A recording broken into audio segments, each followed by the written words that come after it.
A country he fought for 30 years, now asking the question of what sovereignty really means.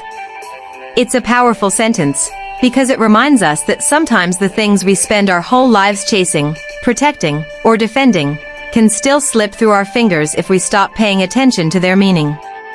Sovereignty is more than a flag waving in the sky. It's more than borders drawn on a map. Sovereignty is dignity. It's ownership of your people's future. It's the idea that a nation chooses its own path, not because someone gave it permission, but because the people inside that land are strong enough, wise enough, and united enough to walk forward together. But here's the truth we don't like to say out loud. A country can win its independence and still lose its purpose. A nation can shout about pride and still forget its responsibility. And a government can speak the language of sovereignty while acting in a way that betrays the meaning of the word.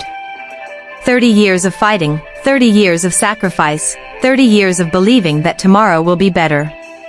But then the people wake up and ask, what did we really win?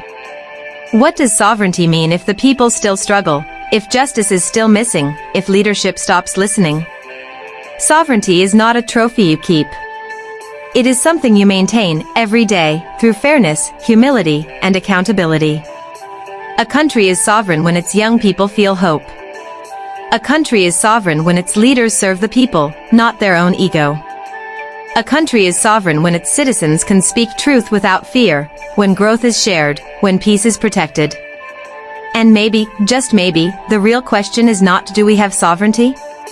Maybe the real question is, are we living in a way that honors the sacrifices that gave us sovereignty in the first place?